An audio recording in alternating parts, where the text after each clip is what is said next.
পুরুষ মানুষ সহজে কাঁদে না, কারণ পুরুষের চোখে জল মানায় না। জন্মের পর তাদের মাথায় ঢুকিয়ে দেয়া হয়, যত কষ্টই হোক তোমার চোখে জল আনা যাবে না।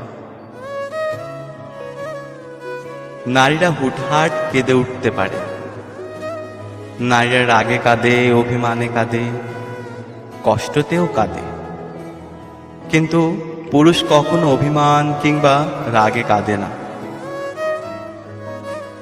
নারীর চোখের জলে ছলনা থাকলেও পুরুষের চোখের জলে কোনো ছলনা থাকে না। তবুও যদি কোনো পুরুষ কাঁদে, তবে বুঝতে হবে সে বড় কষ্টটাই পেয়েছে এবং সে আসলেই কাঁদছে। পুরুষ কান্নার অভিনয় করতে পারে না। পুরুষের কান্নার দৃশ্য ভয়াবহ।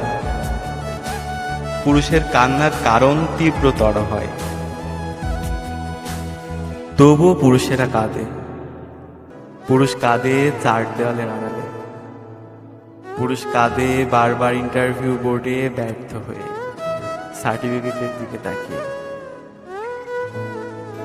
পুরুষেরা কাঁদে সংসারের চাহিদা না মেটাতে পেরে।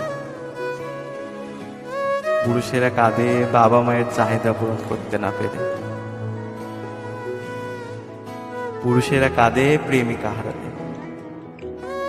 পুরুষ মানুষ নিজের জন্য যতটা না কেঁদেছে, তার চেয়েও বেশি কেঁদেছে অন্য কারোর মন রক্ষার জন্য।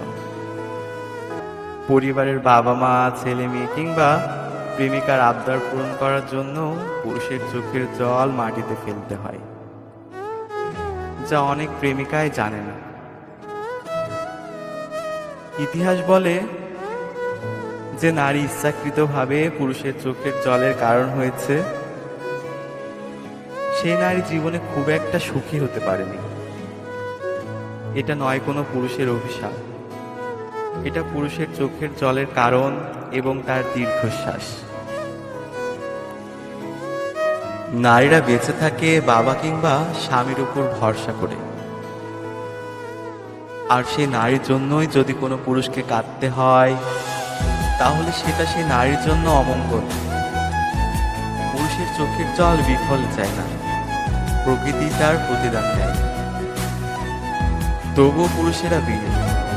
দিন শেষে একটা পরিবার, বাবা মা কিংবা একটা নারীর বেঁচে থাকার শক্তি।